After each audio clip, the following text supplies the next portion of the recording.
Depois desse momento de alegria, aniversário dos nossos irmãos, abra sua Bíblia no Evangelho segundo escreveu João, capítulo 11.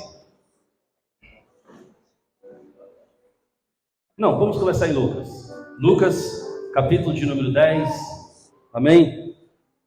Tem uma palavra que está ardendo no meu coração a semana inteira. Literalmente a semana inteira. Eu gostaria de compartilhar hoje aqui com vocês. Amém? Lucas capítulo 10, do versículo 38 ao 42. Será que é possível aqui na tela? Lucas capítulo 10, do 38 ao 42, que diz assim a palavra de Deus. E aconteceu que indo eles de caminho, entrou Jesus numa aldeia. E certa mulher por nome Marta o recebeu em sua casa. E tinha esta uma irmã chamada Maria, a qual, assentando-se também aos pés de Jesus, ouvia a sua palavra. Marta, porém, andava distraída em muitos serviços. E, aproximando-se, disse-lhe: Senhor, não se te dá de que minha irmã me deixe servir só? Dize-lhe que me ajude.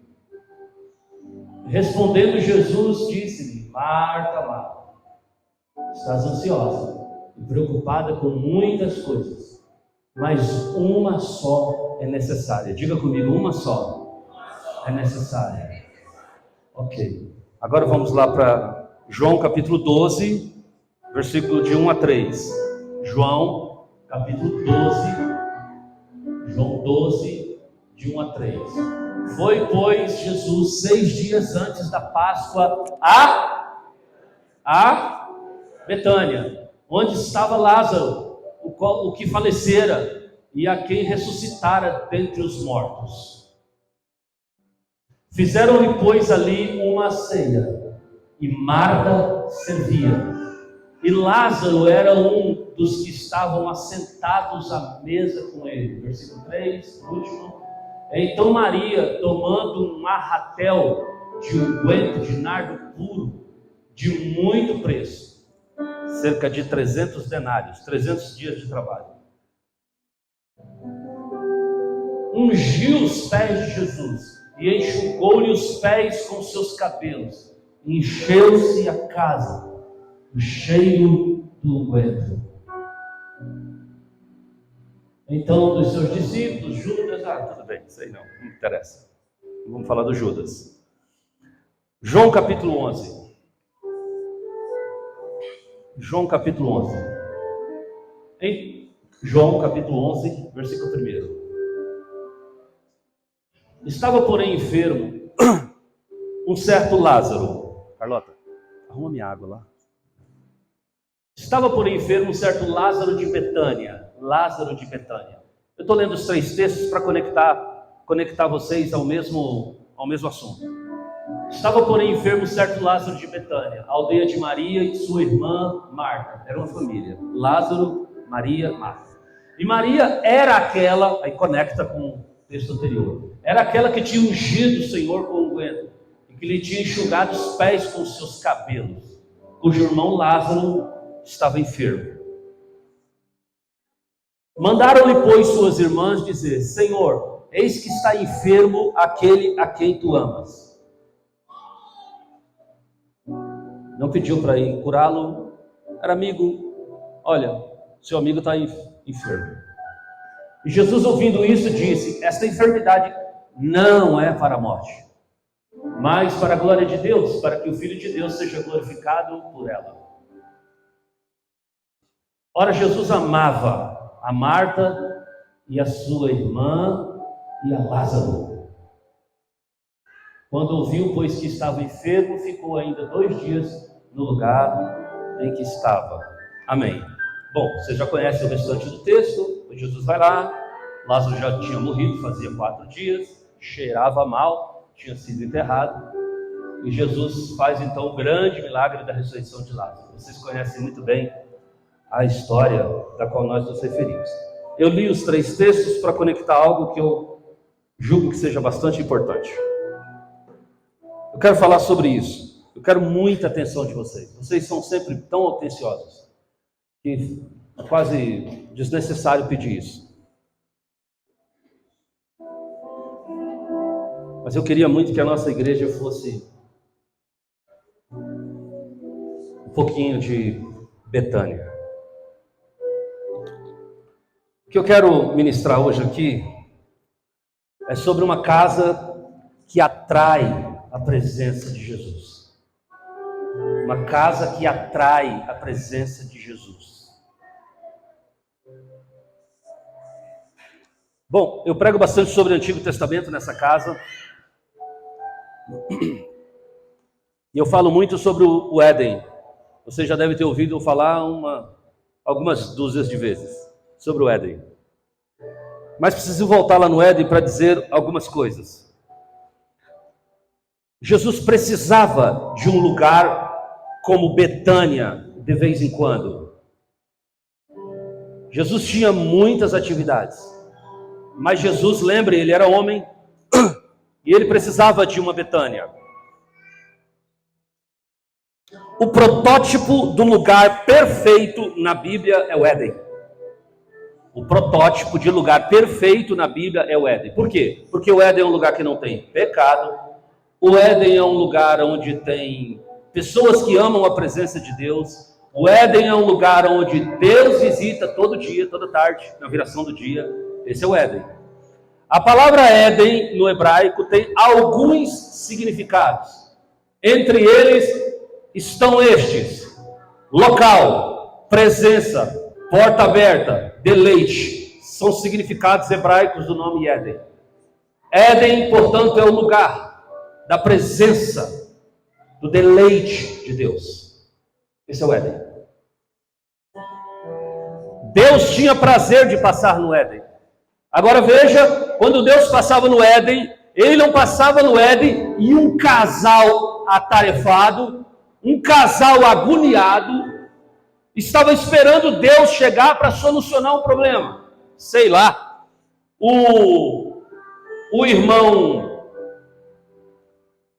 Adão, a mulher dele gostou muito de batatas. E as batatas todas de perto de casa acabaram. E o Adão, sei lá, como é que se planta esse negócio de batata? Oh, meu Deus! Não vejo a hora que Deus venha aqui, porque eu estou agoniado. Eu preciso de uma demanda de batata maior e Deus precisa estar aqui. Quando Deus chegava, Deus, ainda bem que o Senhor chegou. Eu estou te clamando desde meio-dia, porque eu quero a tua presença para o Senhor me ensinar como é que se cultiva batata. Não era isso. A presença de Deus no Éden era aquela presença gostosa. Sabe aquela visita boa que chega na sua casa e você fala, que bom que ele chegou. Como minha tarde será agradável porque essa pessoa chegou aqui. Era um relacionamento que não incluía nele coisas do tipo, eu quero, me dá, eu preciso, eu tomo posse. Não, era uma visita. Uma visita. Uma cordial e extraordinária visita do próprio Deus. E a coisa ia bem. Ia muito bem. Até que chegou o capiroto. O capeta. O diabo enganou o homem, pecado entrou naquela família e Deus saiu de perto. E Deus nunca mais teve na terra um lugar, um jardim, uma casa, uma aldeiazinha, nada que ele pudesse dizer, uau, eu estou em casa, que bom que eu estou aqui. Mais de 4.000 anos se passaram. E Deus não tinha um lugar que ele pudesse ter prazer. Chegou a plenitude dos tempos. Deus mandou Cristo. Verbo se fez carne, habitou entre nós. Eu acho que antes que Jesus descesse, Deus o Pai disse a ele, filho, na terra eu tinha um lugar muito bacana. Era o Éden. O Éden era o lugar do meu deleite, da minha presença, do meu descanso. Jesus sabia que teria um ministério difícil. E Deus, como é bom, preparou um pequeno Éden para o Jesus homem. Eu escrevi essa seguinte frase: o protótipo do lugar perfeito era o Éden. Deus visitou ali até que o pecado chegou. Depois disso, depois do pecado, Deus nunca mais teve um lugar que lhe desse tanto prazer, até encontrar o lar de Betânia. Rapaz, isso falou tanto ao meu coração essa semana. O lar de Betânia. Na segunda-feira, eu estava lendo esse texto e assim, abriu a janela da revelação de Deus sobre a minha vida. Betânia, Maria, Marta, essas mulheres abençoadas, esse homem querido, se encheu meu coração. Aí, segunda-feira à tarde ou à noite, eu estava zapeando a televisão para lá e para cá, e eu parei num canal católico. Eu parei por alguns poucos segundos. Tinha lá um padre, um jovem padre, com um QR Code do lado dele, está fazendo uma campanha de arrecadação.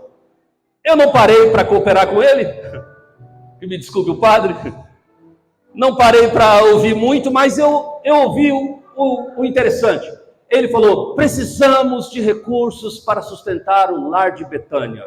Eu, Betânia? E gostei porque o padre chamou a aldeia de Betânia, a casa de Betânia, de lar. Lar é diferente de casa, irmãos. Todo mundo mora numa casa.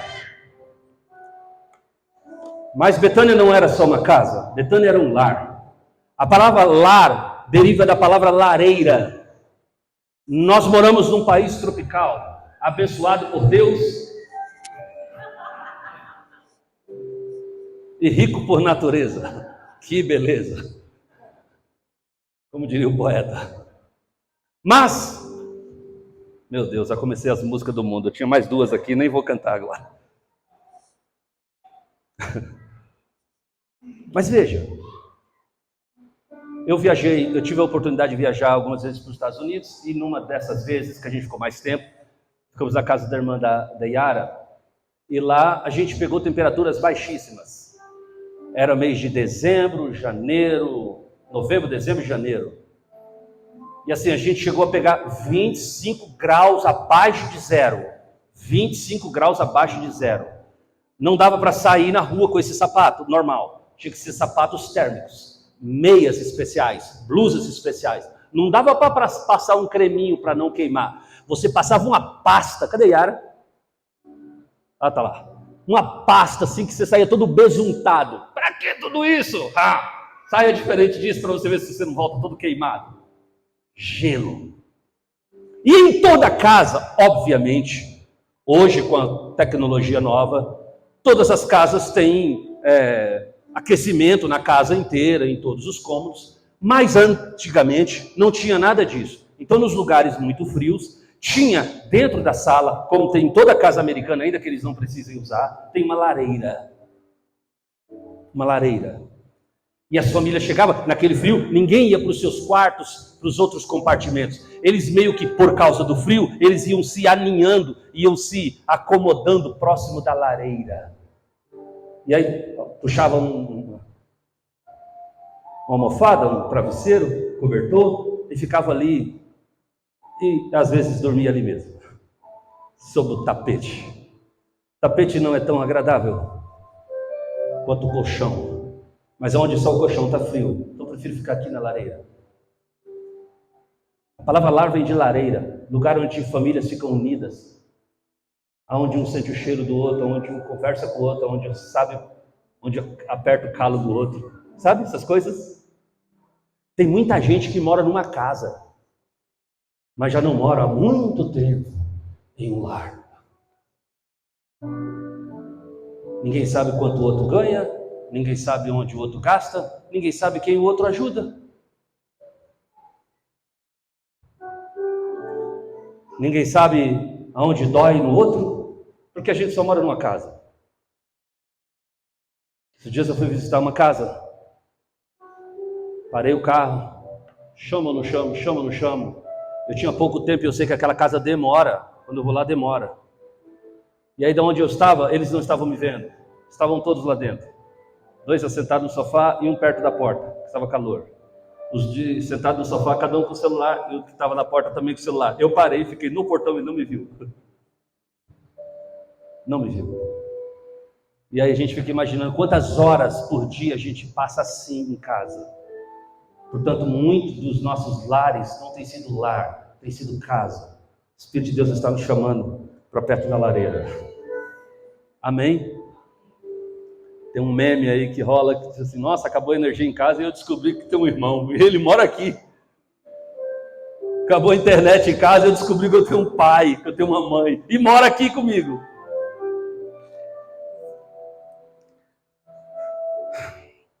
Jesus gostava daquele lar, era o lar de Betânia.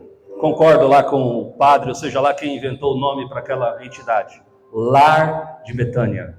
Betânia de fato era um lar. Ei, não tinha pai aqui, que poderia ser um indício de desestrutura familiar. Os psicólogos estão aqui, não gostam dessa palavra.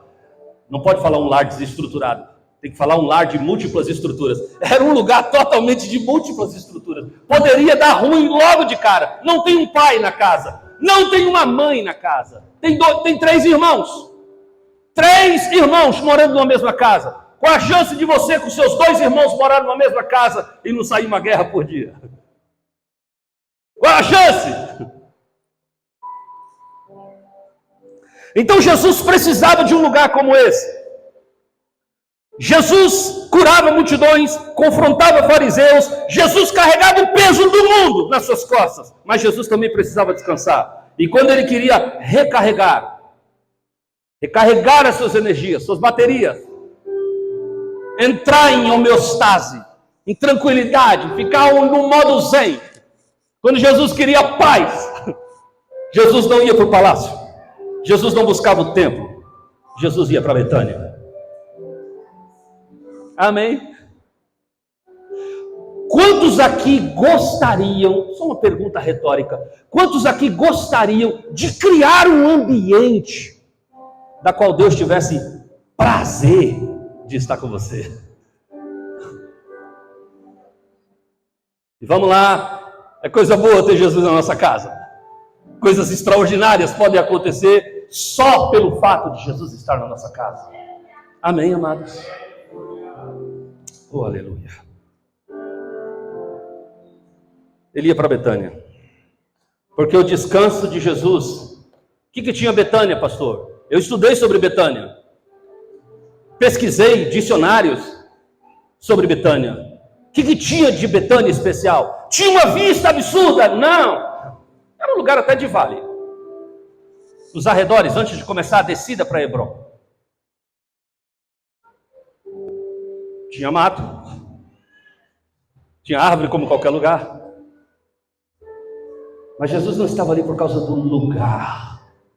Jesus estava ali por causa das pessoas do lugar. Amém? Ei, não adianta, claro que a gente está aqui trabalhando, vocês viram aqui, a gente vai fazer um hall ali fora, a gente vai pintar, já colocamos muito preto e branco, está muito Corinthians aqui, a gente vai pintar de verde, sei lá, de azul, de qualquer cor, menos preto e branco, chega de preto e branco. Amém? Estamos preparando o lugar e coloca lâmpadas e coloca luzes coloridas. E subimos o palco e colocamos carpete e vamos melhorar e vamos colocar não sei o quê. E aí vamos usar uniformes. E aí o Ministério de Louvor vai cantar e vai ser assim, vai ter um telão e vai ser maravilhoso. Mas deixa eu dizer uma coisa. A presença de Jesus não é atraída porque preparamos elementos performáticos. Fumaça, luzes, performances impactantes, louvores, danças, organização, etc. A presença de Jesus não é atraída por isso, mas é atraída por corações alinhados com a sua presença, com corações que o desejam, com corações que o querem. Amém, amados? Por que Jesus gostava de Betânia? Porque na casa de Betânia era uma casa que ele tinha 3 coisas. Ele tinha Lázaro, o amigo. Em Betânia ele tinha Marta, uma serva diligente. Marta amava com as mãos. Marta era extraordinária. Era o tipo de amor que ela dava. A gente já vai falar sobre isso. E naquela casa tinha Maria, a adoradora mais apaixonada que Jesus tinha naquela região. Era o que ele gostava. E eu fiquei, Senhor, como transformar a Bethel, não em Bethel Church, mas em Betânia Church?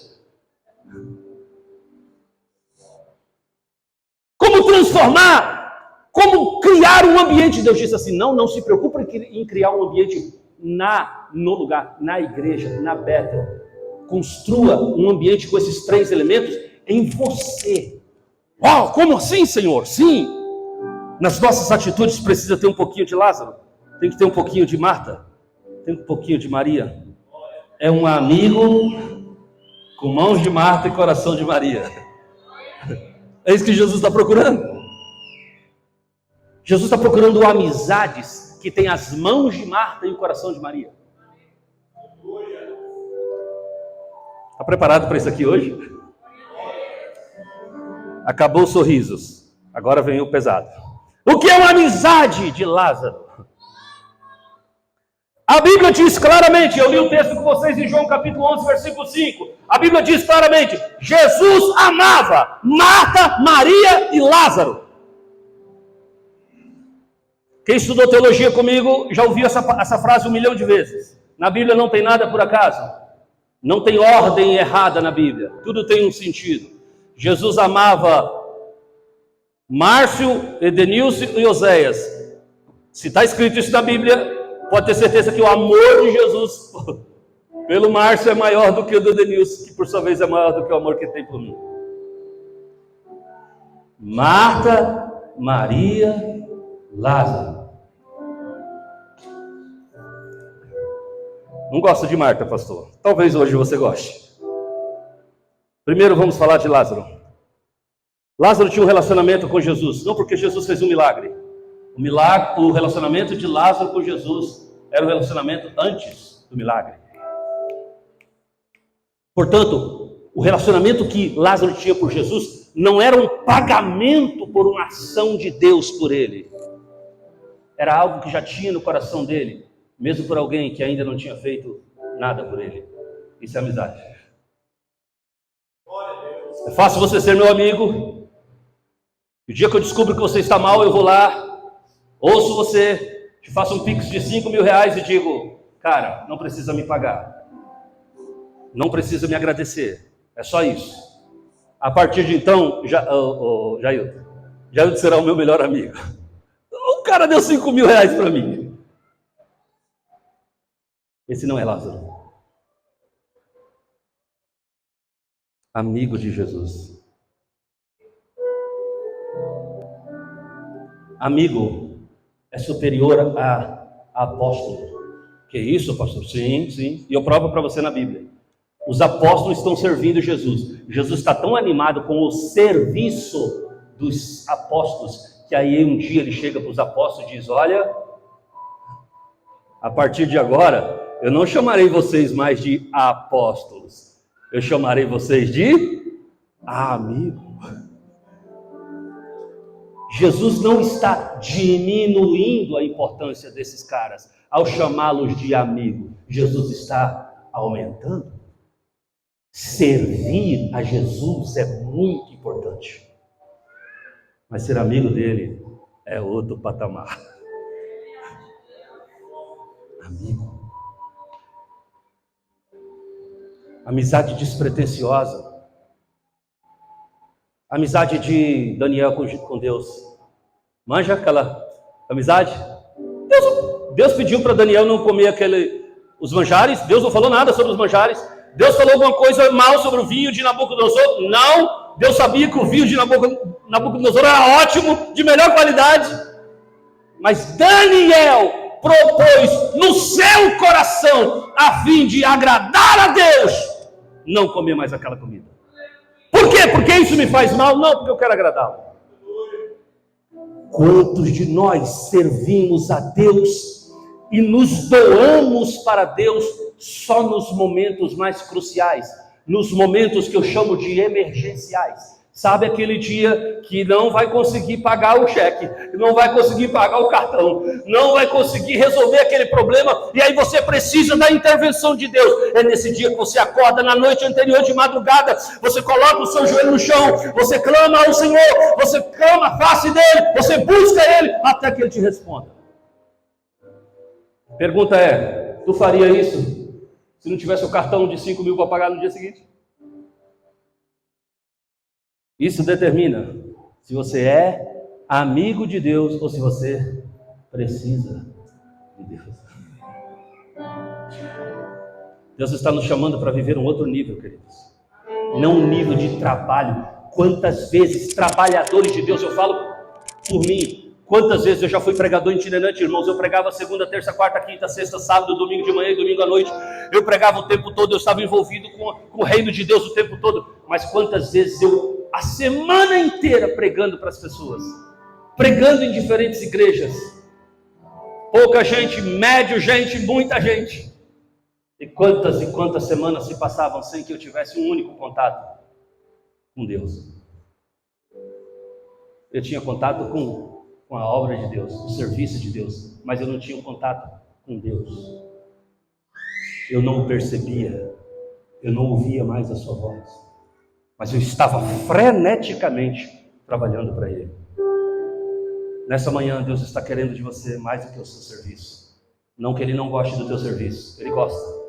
Não que Ele não goste do meu serviço, pastor Márcio, Ele até gosta, mas Ele quer me subir para um próximo nível. A amizade.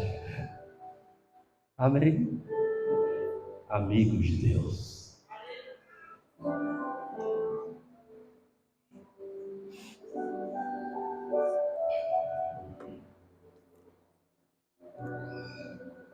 Amigo é superior a apóstolo. Como pode isso, pastor? Apóstolo é um ser que cumpre o propósito pela qual foi enviado. Sim, mas amigo não é obrigado a nada. Não chamarei mais servos. A partir de agora eu chamarei de amigo. Porque vocês não apenas farão o trabalho, vocês entenderão por que esse trabalho precisa ser feito. Quantas pessoas ainda não chegaram nesse nível? Ainda estão no nível de saber que eu tenho um trabalho para fazer para o Senhor. Você não tem nada, você não tem que nada. Mas quando Deus te explicar qual é o propósito da tua vida, da tua jornada, e como é que você interfere positivamente no reino de Deus ao fazer aquilo, você fará, não porque o pastor te manda, não porque o teu líder te mandou, não porque o teu maestro te mandou, mas porque você sabe, eu nasci para isso. Eu nasci para agradá-lo. Eu nasci para contribuir com o reino de Deus. Recebe essa palavra. Aplauda o nome do Senhor. Deus está nos chamando para esse novo nível de amizade.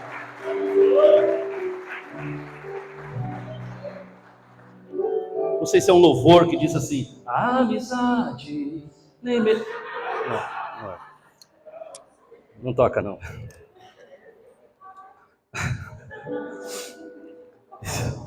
Lázaro. Logo hoje que a gente vai voltar aos cultos no YouTube e as piadinhas sem graça. Isso muda tudo. Lázaro não era só alguém que recebeu um milagre. Lázaro era amigo de Jesus antes de precisar de um milagre. Isso muda tudo. Muita gente quer Jesus como socorrista, mas poucos querem ter Jesus como amigo. Milagres impressionam, mas é a amizade nossa com Ele que faz com que Ele permaneça conosco. Quem só busca Jesus apenas nos velórios da sua existência é porque nunca construiu intimidades na mesa. Vou repetir isso. Quem procura Jesus apenas nos velórios da vida é porque ainda não nutriu intimidade com Ele na mesa. Tem pessoas que só reclamam a presença de Jesus na sua vida quando coisas morrem, quando o relacionamento está morrendo, quando o filho está morrendo, quando a saúde está acabando, quando a vida financeira está morrendo, aí eles querem a presença de Jesus. Mas veja, se você cultivar um relacionamento de mesa com Jesus, de prazer com Jesus,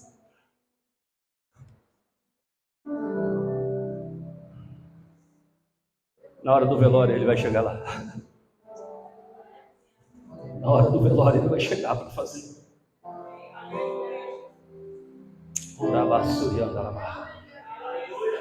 Deixa o Espírito de Deus ministrar isso no seu coração.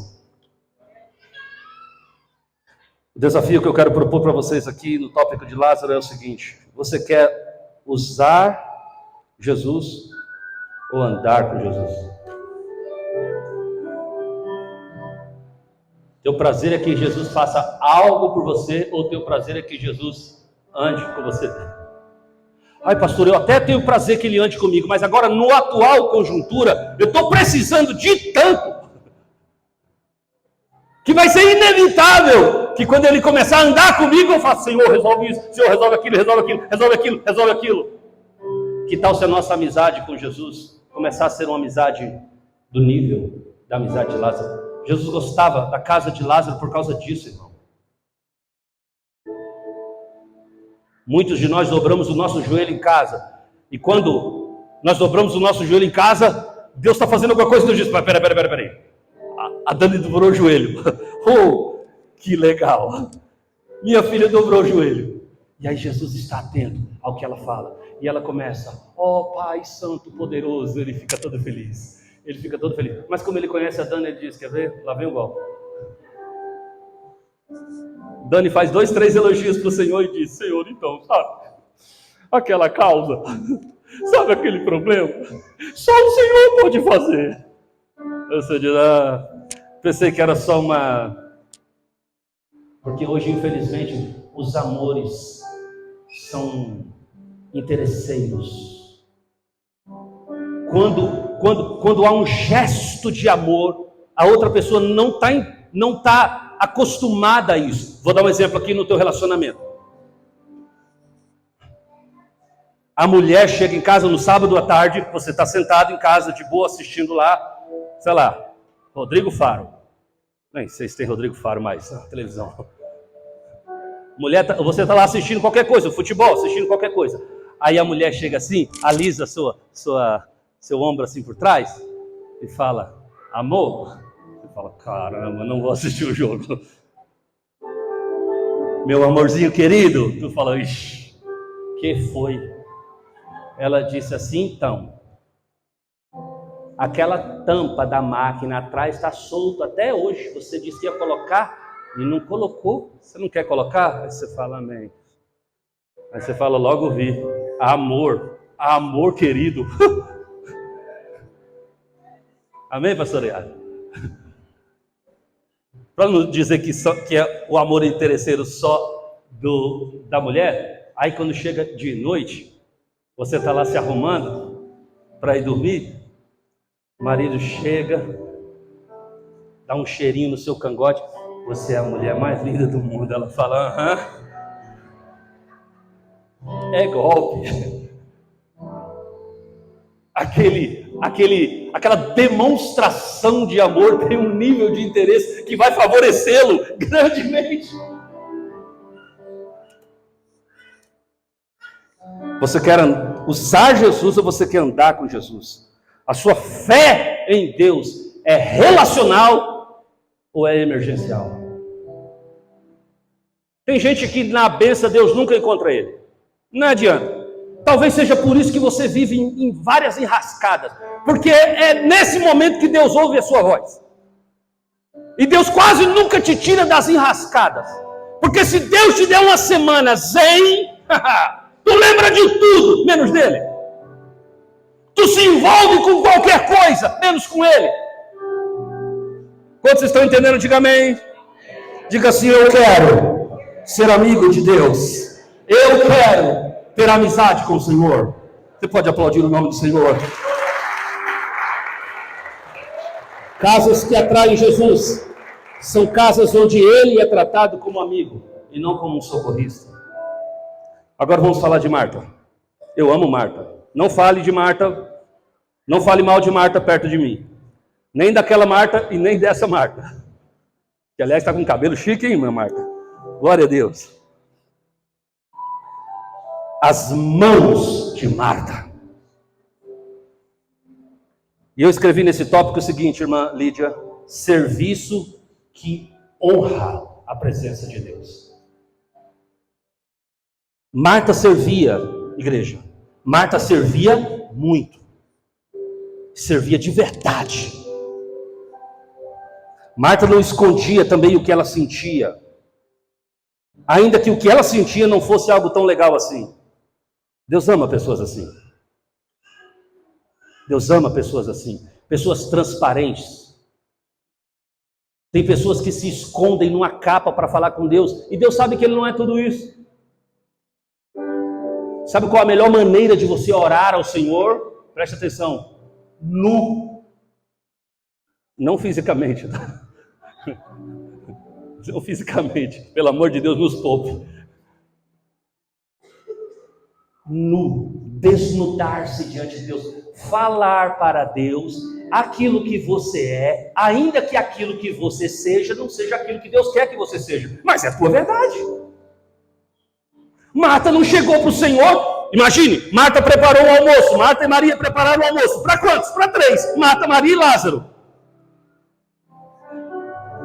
De repente o portão, não tinha WhatsApp, Jesus não tinha como avisar, mandar um e-mail, ligar.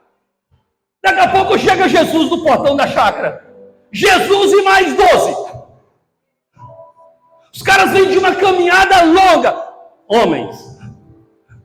Morrendo de fome. 13 bitelão, igual o filho do Márcio. Esses caras não comem um pratinho assim. Esses caras comem bastante. Hã? E aí Marta, quando olha aquilo, Marta está servindo. Só que a cena é bacana, porque Maria vai lá, quando vê Jesus, coloca lá o lugarzinho de Jesus, já tem um lugar, sofazinho de Jesus, Jesus senta. E Maria fica lá nos pés de Jesus, fala, daqui eu não saio. E Marta está aqui trabalhando igual louca, e descasca cebola, e corre para lá, e corre para cá. Passa na sala, Maria está lá. Maria não vai, Marta está irritada. Marta está terrivelmente irritada. Marta não aguenta mais. Eu acho que quando Maria olha para os olhos fulminantes de Marta, Maria disfarça. Está aqui olhando para Jesus. Aí, a Marta percebe que Maria não vai se tocar. E Marta percebe que Maria obedece tudo que Jesus fala. Marta chega na sala com uma pano de prato aqui, com o cabelo todo esquisito, ela está trabalhando igual a maluca. Chega para Jesus, bota a mão na cintura e diz: Jesus, o senhor acha que é certo que eu sirva essa ruma de homem sozinho, enquanto Maria fica aos seus pés? A expressão de Marta mostrava que ela estava furiosa, que ela estava brava. E quando a gente é, preste atenção, quando a gente é muito transparente com Jesus, o Senhor consegue nos trazer o diagnóstico. Isso que você está vivendo é ansiedade. Está ansiosa. Tem gente que esconde diante de Jesus. Veja, ele está furioso com alguém. Eu aprendi isso há muitos anos, irmãos. Um homem levantou a calúnia comigo, eu tinha 3 anos de pastor, era um jovem pastor. Eu fiquei mal, gente. Fiquei tão mal, porque aquilo, nada daquele homem falou era verdade, ou estava próximo da verdade. Eu fiquei tão mal, que eu somatizei aquilo, e eu comecei a ter uma diarreia profunda. 1 dia, 2 dias, 3, 10 dias eu não conseguia parar. Fui no médico, achei que era dengue, achei que era sei lá qualquer outra coisa. E eu secando, mal demais. A angústia tomando conta de mim, o ódio tomando conta de mim. Mas, como eu sou crente, fui ensinado que Deus não gosta de ódio nessas coisas, né? Aí eu chegava diante de Deus, olha para cá, sufocava todo esse ódio dentro do meu coração e abria a boca diante de Deus. Olha como eu era bobo. Diante de Deus que sabe de tudo e dizia: ó Deus, tu sabe a lisura das minhas mãos. Tu és o Deus da justiça. Faz justiça, Senhor, sobre a minha vida. E abençoa aquele homem que me feriu. Cara, só da boca para fora, o meu vontade é que aquele desgraçado morresse. E eu não conseguia ficar bem. Aí um dia eu sentei-me com um amigo. Aliás, para te falar a verdade, eu tenho poucos amigos, irmãos. Pouquíssimos amigos. Tenho muitos bons colegas. Amigos são muito poucos. Que amigo, pastor? Aquele que você pode falar assim, na boa, sem julgamentos, sabe? Um amigo. E eu tinha esse amigo. Tenho. Ele era aqueles caras que quando eu ligava para ele e falava assim, e aí, beleza? Quinta-feira à noite, um dia, cadê, como é que você tá? Ele falou assim, cara, vem pra cá, minha mulher acabou de sair, foi pra casa da mãe dela, vem pra cá. Eu falei, poxa, que legal, 4, 5 horas da tarde, pegava o carro, ia lá pra casa do meu amigo, chegava lá, gente, que legal. Tirava o meu sapato, botava o pé em cima do sofá, e a gente ficava ali conversando. Puxa, como era bom, como eu aprendi muito com aquele homem, um homem muito experiente. Eu gosto de pessoas experientes, muito experiente, muito sábio. Infelizmente, mudei para cá, perdi esse amigo, mas ele me liga todo ano. Aí, às vezes ele me liga no dia do meu aniversário e ele liga nas vésperas de Natal. E às vezes eu lembro dele assim, tipo lá pelo comecinho de dezembro, aí eu falo, ele vai me ligar dia 24, não dá outro, ele me liga, todo ano ele me liga. Esse ano ele me ligou, já era noite, eu falei, caramba, achei que você tinha esquecido de mim. Ele falou assim, eu não sou você não. Você só liga para mim quando você precisa de mim, pior que é verdade. Ele é dono de uma editora, quando eu preciso dos meus livros, lógico, de vez em quando, várias vezes por ano a gente se vê por causa dos livros da teologia. Mas era um amigo queridíssimo. Eu tenho um outro amigo aqui em São Paulo, que é o pastor Gessé. O pastor Gessé é outro. A Yara sabe disso. Esses dias a gente foi para lá, aí a Yara foi. É raro a Yara ir. Fomos para lá, aí a Yara está lá conversando com a esposa dele e tal, a filha dele, que está estudando para medicina agora, e Gessé, e eu e o Gessé aqui sentado no sofá. E ele sabe até onde eu gosto de sentar na mesa. Aí a filha dele, a Bia, o pessoal vem para a mesa. Aí a gente foi, a Bia foi sentar assim no canto da mesa, onde eu gosto. Ele falou, sai daí que é o lugar do pastor Osés. Aí a filha foi lá resmungando e saiu do meu lugar. Amigos. Agora veja, a Marta e a Maria. A Marta não escondia de Jesus quem ela era. Por que você não pode esconder de Jesus? Porque muitos de nós maquiamos os nossos sentimentos mais desgraçados. Você está com ódio. Pastor, mas eu estou com ódio e a Bíblia diz que do Senhor é a justiça. Então eu não posso ter ódio. Quem disse que você não pode sentir e mostrar para Deus o que você está sentindo? Sabe o que é isso? Sinceridade. A Bíblia diz, o salmista diz, eis que ele ama a verdade do íntimo e no oculto me faz conhecer a sabedoria. Quando, depois desses 10 dias sofrendo, por causa dessa calúnia, orando para Deus abençoar o irmão, eu me encontrei com o pastor, disse, olha, eu estou vivendo assim, assim, assim. Ele falou, cara, tu tá magro, mais magro do que tu. Porque eu já era bem magrelo na época. Aí eu falei para ele, aí ele falou, porque você está orando errado, filho. Como assim orando errado, pastor? Você está querendo ensinar padre a rezar a missa? Eu já era pastorzinho também. Não, filho, você está orando errado. Você está orando errado. Eu falei, mas o que é orar certo nesse sentido? Orar certo é contar para Jesus exatamente o que você está sentindo. Dê o nome aos bois.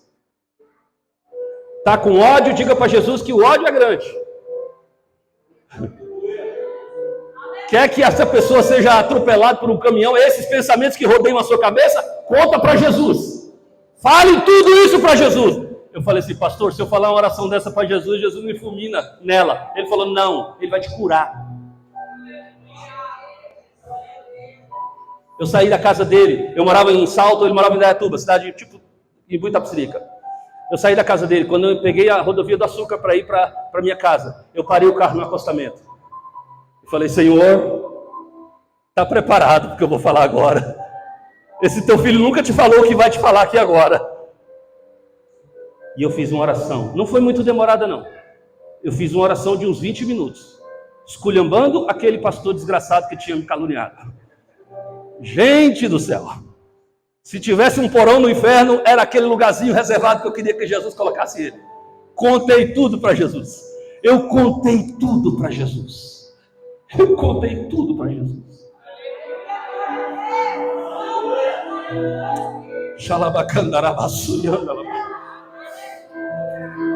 Eu terminei de contar para Jesus. Quando eu cheguei na minha casa, pastor, não dá 20 quilômetros, pastor. 10 minutos de carro. Quando eu cheguei na minha casa, eu estava curado. Eu estava curado. Eu estava curado.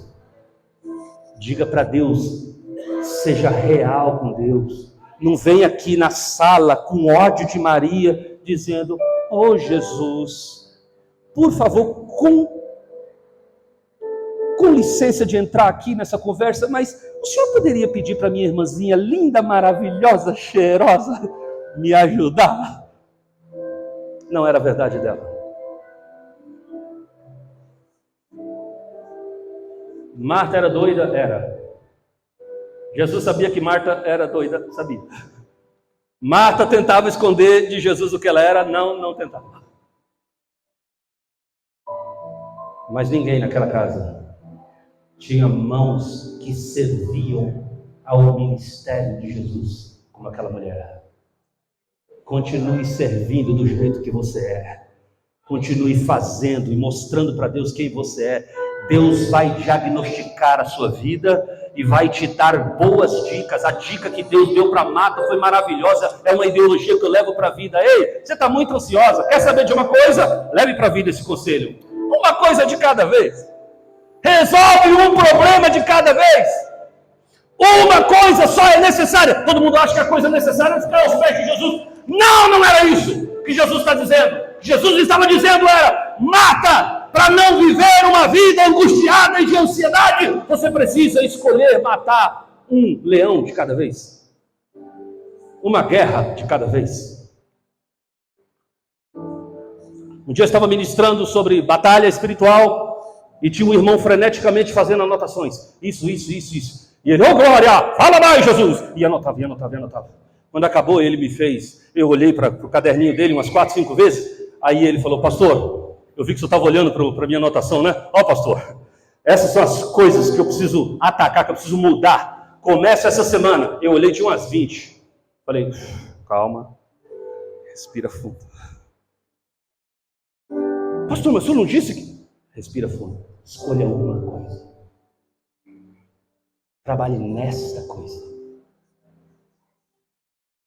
Jesus disse para Marta, Marta, uma coisa só é necessária. Uma coisa só é necessária. E aquelas palavras acalmaram Marta. Era como se Jesus estivesse falando para Marta assim, traduzindo para o dia de hoje, pastor Jaci. Marta, fique em paz, Marta. Esses 12 caras que vieram comigo aqui, sabem que aqui não é restaurante. Eles vieram, a gente veio sem avisar. Você acha que se esses caras tiverem que esperar mais meia hora, mais 1 hora, mais 2 horas, alguém aqui vai reclamar? Vai de boa, minha querida amiga. Faça do teu jeito, faça da tua forma. Vai dar tudo certo. E Marta foi para lá. Detalhe, sozinha. Maria continuou.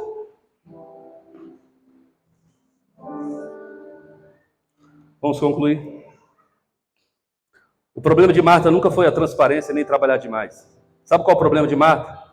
Foi trabalhar tanto sem ter noção de quem é que estava na sala.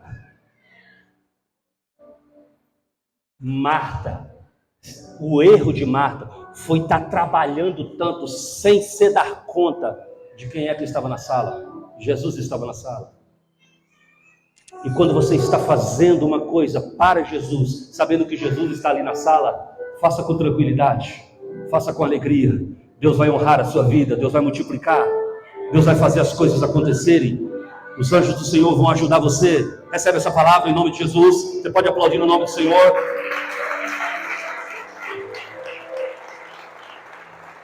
Não despreze Marta. Sem Marta, não tem mesa.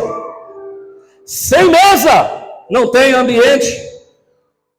Se não tem ambiente, não tem Jesus. A gente precisa de Marta. Amém?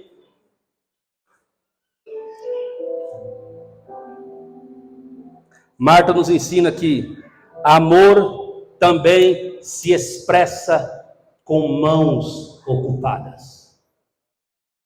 Vou cometer aqui uma indiscrição com a minha digníssima esposa que está aqui, tão séria. Ela já está preocupada e olhando para mim do tipo, olha lá o que você está falando, negão. Sabe quantas vezes eu digo para minha esposa, enquanto a gente está em casa, no sábado, o dia inteiro, que eu a amo e que ela é uma maravilha, de que ela é extraordinária? Umas 10, 12, 15 vezes. E quantas ela te diz, pastor? Nenhuma. Nenhuma. Quando ela está de bom humor, ela diz, tá, também. Se eu arrancar um também dela, Lígia, olhe para cá. É o tipo de amor que eu expresso para ela. Mas esses dias, gente, essa mulher é... Aí eu chego em casa, do nada assim, num sábado à tarde, e falo assim, do sofá onde eu tô, folgado com o controle na mão. Faz tempo, lá em casa, de vez em quando, a gente tem algumas coisas lá que dá briga, boa briga, né? Quando faz asinha de frango, tipo, na air fry, assim, faz 1,5 kg, irmão. 1 quilo, sei lá, faz uma montanha. Só sobra a pilha de osso, e a gente fica na briga, porque quem vai ser o último. E é sempre uma briga legal. Aí eu falo, faz dias que a gente não come asinha de frango, né? Só faço um comentário assim, eu já sou malandro. Agora ela percebeu, vai saber a minha malandragem. Ela não fala nada. No domingo, depois do culto, o que tem? Asinha assim.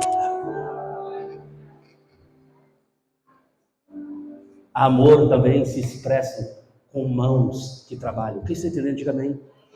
Esses dias ela falou assim, toma cuidado. Vou fazer uma indiscrição pior ainda, agora vai ficar ruim para mim.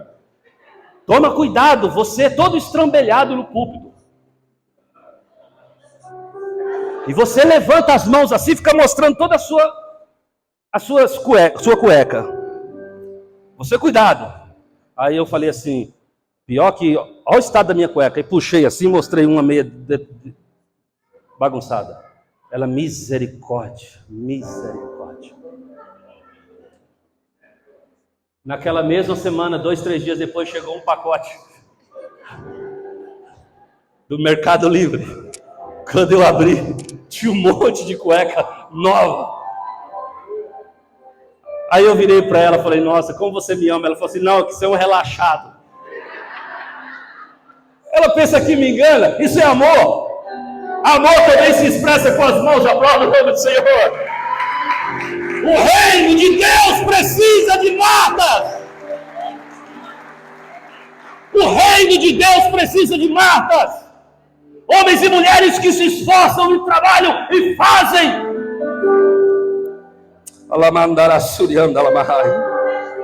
Reino de Deus não se constrói com profecias e línguas estranhas apenas.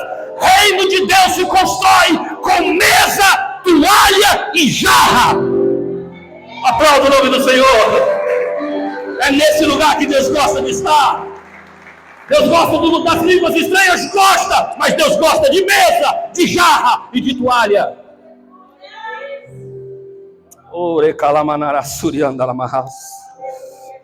Não existe espiritualidade madura sem responsabilidade prática para servir ao Senhor.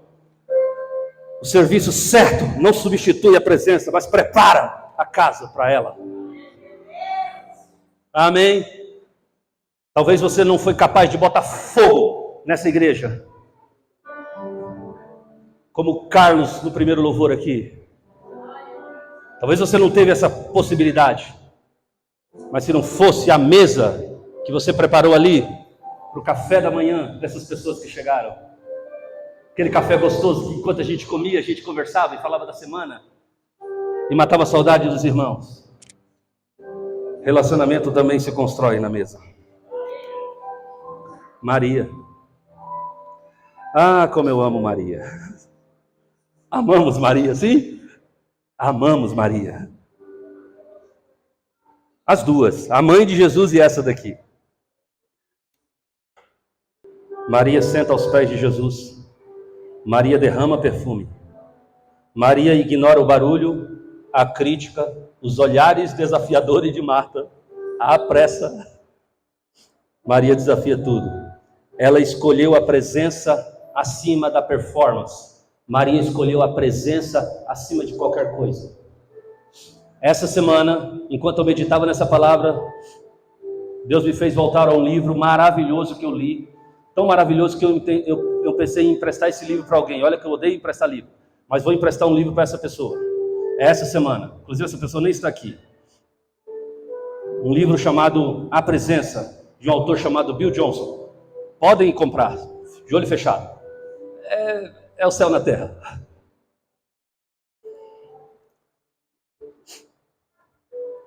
Maria queria agradar Jesus. Marta queria agradar Jesus. E Maria queria estar com Jesus. Marta queria agradá-lo. Maria queria estar com ele. Amém? Ambas as coisas agradam a Deus. Aí Jesus disse, foi Jesus que disse, dos três, tinha 3 amigos ali, ele poderia ficar com medo de desagradar algum, mas foi Jesus que declarou, pastor Ezequias, Maria escolheu a melhor parte. E essa melhor parte que Maria escolheu, eu não ouso tirar dela. Ela escolheu a melhor parte. Olhe para cá, irmãos. Estar na presença, gostar da presença, sempre será a melhor parte. Acontecem algumas coisas esquisitas comigo, que, claro, cada um tem seu relacionamento, sua intimidade com Deus, mas alguma coisa esquisita acontece comigo. Às vezes eu acordo de manhã, igual foi sábado, e eu sei que o Senhor tem algo comigo. E eu sinto assim como se fosse um flerte de Deus, dizendo assim, ei. Aí eu falo, é Ele que está me chamando. E aí quando eu não tinha a Beta, eu pegava o carro e ia lá para o Monte da Luz. Agora que eu tenho a Beta, eu pego o carro e venho para cá. Eu venho, pastor Ezequias, eu venho sabendo que ele está aqui. Eu falo assim, é só eu entrar ali, ele vai me abraçar, quer ver? Porque eu senti a sua presença me chamando. Talvez isso lembre um pouco do sacerdote Simeão. Lembra quando Jesus nasceu? Simeão estava em casa, nem a hora do culto. De repente o Espírito de Deus disse para ele, vai ao templo.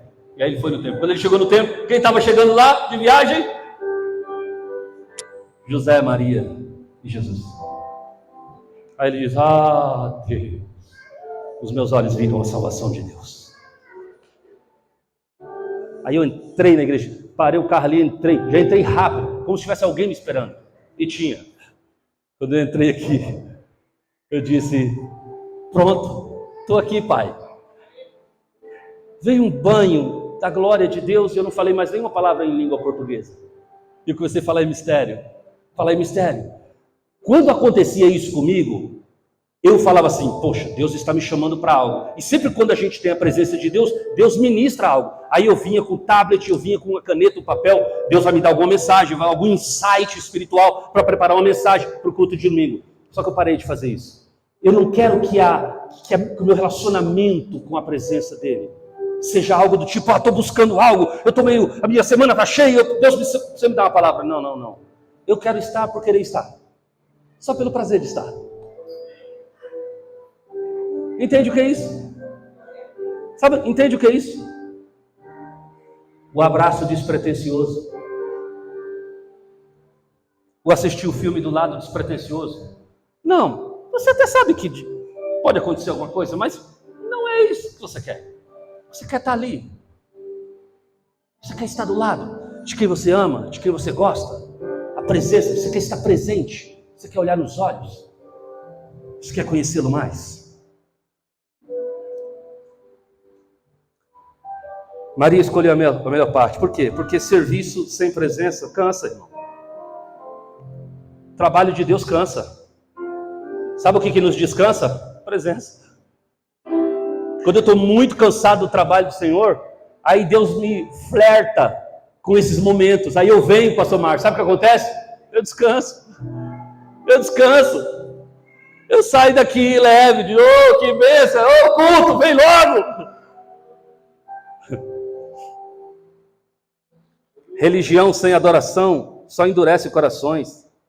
O impacto da presença dele em nós é capaz de nos posicionar para obras de impacto histórico.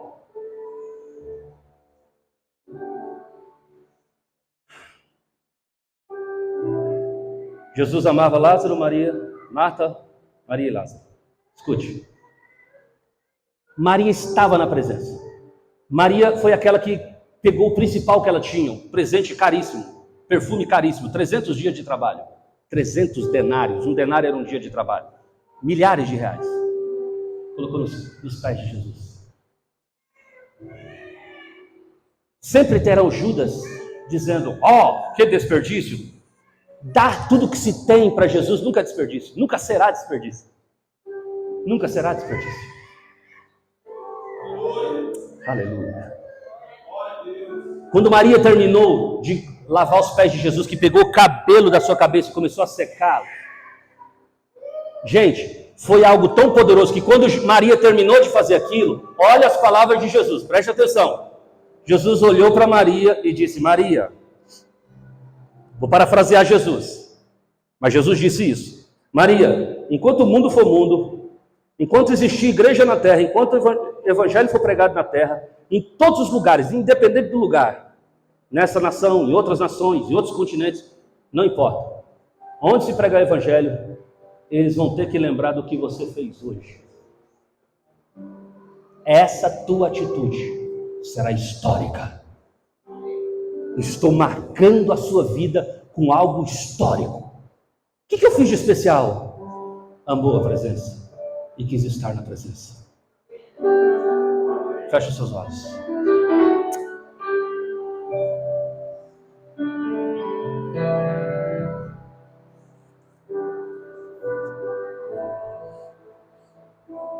Com toda certeza eu vos afirmo, todos os lugares do mundo, onde o evangelho for pregado, igualmente será contado o que essa mulher realizou para o memorial dela. Mateus 26:13. Se você e eu queremos nessa manhã ser a casa que atrai Jesus, se você quer que Jesus se sinta em casa na sua vida, você precisa da amizade de Lázaro, isso é, você precisa de um relacionamento real com ele. Você precisa das mãos de Marta, isso é, você precisa de um serviço fiel e devotado a ele. E você precisa de um coração de Maria, você precisa de paixão pela presença. Paixão pela presença. Onde há amizade, adoração e serviço, o céu faz morada ali. É o Camp David de Jesus. Desde 1942, nas montanhas de Maryland, cerca de 30 milhas de Washington, D.C., nos Estados Unidos, tem uma fazenda, um forte, completamente isolado e fortificado. Desde 1942, o homem mais poderoso da terra, que é o presidente dos Estados Unidos da América, é para lá que ele vai, para descansar. Ali ele pode ser ele mesmo. Ali ele pode brincar com os netos de bermuda. Ali ele pode se sentir em casa. Camp David. Seja o Camp David do homem mais poderoso do universo. Jesus quer poder vir ao seu coração e à sua casa e não encontrar uma alma desesperada que quer a sua presença apenas emergencialmente, mas que desejam a sua presença porque o amam. Pai, em nome de Jesus, que o nosso coração possa abrigar a sua presença, que as nossas mãos possam ser diligentes para te servir e que o nosso coração possa ser o coração de Maria. Eu te louvo por isso, Pai, em nome de Jesus. Aleluia.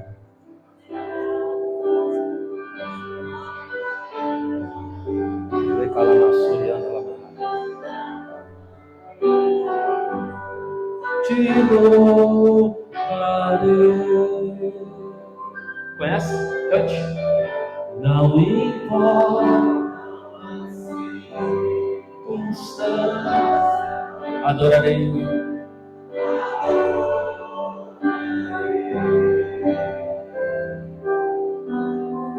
Somente a ti, Jesus. Cante de novo, te louvarei. Te louvarei.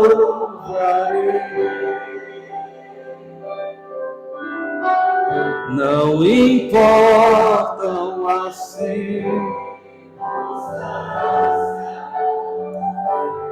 A dor,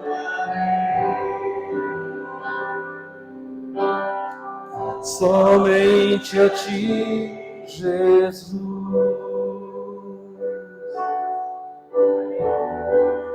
Alabassuri andarabá. Te louvo, Senhor. Amém. Pode aplaudir o nome do Rei.